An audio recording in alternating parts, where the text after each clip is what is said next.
Hello friends, it's me your host Himal back with yet another new video. र आज चाहिँ हामीसँग छ टिकवाचको C2 प्लस। टिकवाचको यो दुईटा वाच चाहिँ नेपाली मार्केटमा भर्खर लन्च भइसकेको छ। हामीले यो भन्दा पहिलाको भिडियोमा चाहिँ यसको E2 टिकवाच E2 को चाहिँ अनबक्सिङ गरेर इनिशियल इम्प्रेसन दिएका छौं। हजुरले त्यो भिडियो हेर्नु भएको छैन भने चाहिँ माथि आई बटनमा क्लिक गरेर भित्र डिस्क्रिप्सनमा गएर हेर्न सक्नुहुन्छ। र आजको भिडियोलाई चाहिँ हामीले टिकवाच C2 प्लस को अनबक्सिङ गरेर यसको ओभरभ्यू दिने गइरहेका छौं। मैले यो लगभग 1 दिन भइसक्यो युज गर्न थालेको। कस्तो छ यो वाच भनेर आज हामी यो भिडियोमा डिस्कस गर्ने छौं। र यो दुईटा वाचको डिटेल भिडियो चाहिँ हामी ग्यारेज नेपालको युट्युब च्यानलमा अपलोड गर्नेछौँ। हजुरले अब त्यो दुईटा हेर्न चाहनुहुन्छ भने चाहिँ हामीलाई त्यहाँ पनि सब्स्क्राइब गरेर राख्नु होला। So on that note, without any further delay, let's get started.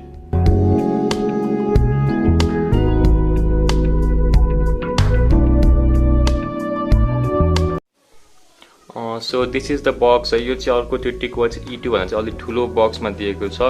यसमा हजुरले एक्स्ट्रा स्ट्र्याप पनि दिएको छ किनभने अलिक महँगो नै छ। यतापट्टि हजुरले दुईटा स्पेक्सहरू देख्न सक्नुहुन्छ।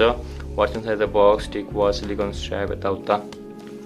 त्यसपछि अगाडिहरू पनि के दिएको छ, वाचको फोटो अनि 1GB RAM, NFC payment support गर्छ यसले, GPS र हेल्थ सेन्सर, वाटरप्रुफ छ यो।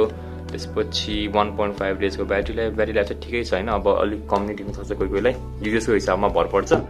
यतापट्टि अझै स्पेक्सहरू दिएको छ, पज गरेर हेर्दा नि हुन्छ। सो यो सब अब अनबक्सिङ चाहिँ स्टार्ट गरौँ भने यहाँदेखि ठ्याक्कै तान्नु पर्ने हुन्छ। यो चाहिँ मेन बक्स हो अनि यतापट्टि चाहिँ एक्स्ट्रा स्ट्र्याप दिएको छ जस्तो लाग्यो मलाई। कस्तै त्यो त चाहिँ एक्स्ट्रा सिलिकन स्ट्र्याप हो भने वाचमा चाहिँ पहिलेदेखि लेदरको स्ट्र्याप आउँछ। मैले चाहिँ यही स्ट्र्याप लगाएर युज गरेको थिएँ यो वाचलाई किनभने लेदरको स्ट्र्याप मलाई अलि खासै राम्रो चाहिँ लागेको थिएन। अब अझै यो मेन बक्सले जाने हो भने चाहिँ you get TicWatch at the front. यो चाहिँ ठ्याक्कै लेदरको स्ट्र्याप लगाएर राखेको छ। यसलाई एकछिन म यता राखिदिन्छु। बक्समा हेरौँ के दिएको छ। अरू बक्समा खासै के छैन, एउटा चार्जर, म्याग्नेटिक चार्जर दिएको छ। त्यसपछि यतापट्टि युजर गाइड, म्यानुअलहरू। यो चाहिँ एप्ससित कनेक्ट गर्नको लागि होला। यति मोटो युजर गाइड दिएको छ नि, कति पेज छ यसमा,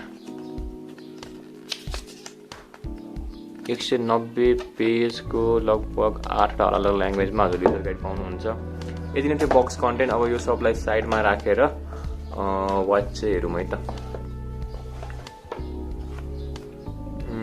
यहाँ लेदरको strap, this is the watch. Sticker पनि हटाइदिउँ। लेट्स बुट इट अप है। यसलाई चाहिँ हजुरले फर्स्ट टाइम बुट गर्दा चाहिँ आफ्नो फोनमा गुगलको वेयर ओएस एप चाहिँ हजुरले डाउनलोड गरेर राख्नु होला किनभने त्यो गर्नुभयो भने चाहिँ हजुरलाई सजिलो हुन्छ यसलाई कनेक्ट गर्न। अनि यसले चाहिँ ब्लुटुथ र वाइफाई दुवैबाट कनेक्ट हुनसक्छ यो। अनि यसमा गुगल असिस्टेन्ट छ, 1GB ऱ्याम। यो चाहिँ त्योभन्दा चाहिँ यसको पर्फर्मेन्स अलि राम्रो लाग्यो मलाई अलि दिन युज गर्दा किनभने 1GB ऱ्यामले ठिकै होल्ड गरेको थियो।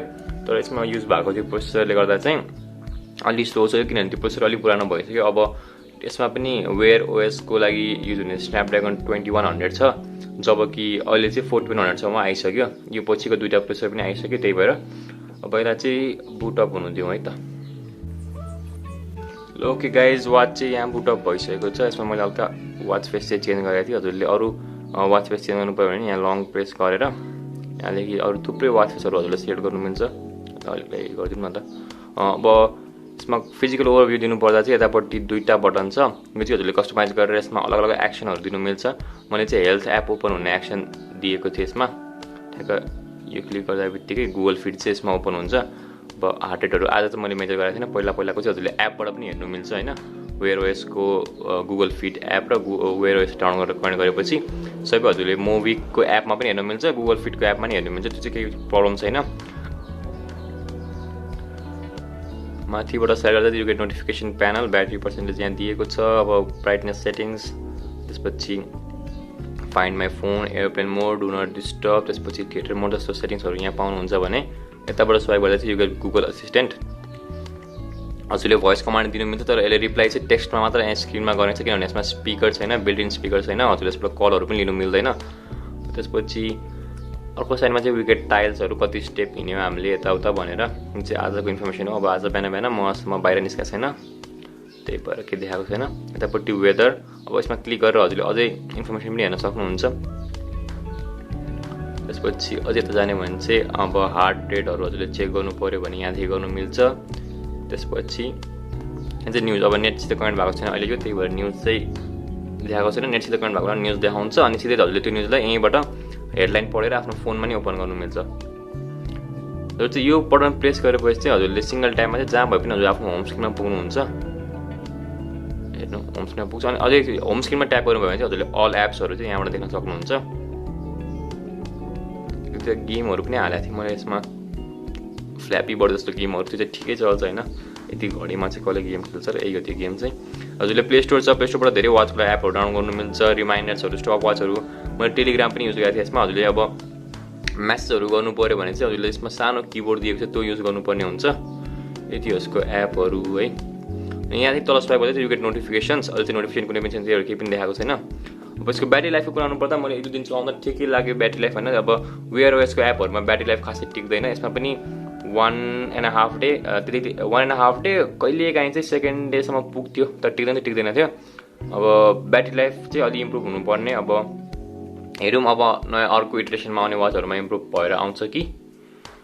So that was all for my initial impression for TicWatch C2+। यसको डिटेल भिडियो चाहिँ हामीले ग्यालेक्सी नेपालको भिडियो च्यानलमा हाल्नेछौँ, त्यो हेर्नुको लागि चाहिँ हामीलाई त्यहाँ पनि सब्सक्राइब गरेर राख्नु होला। हजुरलाई यो भिडियो कस्तो लाग्यो तल कमेन्ट सेक्सनमा भनिदिनु। हाम्रो यो भिडियोहरू आफ्नो फ्रेन्ड्सहरूलाई नि सेयर गर्नु र मन पऱ्यो भने हाम्रो च्यानललाई सब्सक्राइब गरेर राख्नु होला। यति भन्दै आजको भिडियो चाहिँ म एन्ड गर्न चाहन्छु। I will see you all in my next video.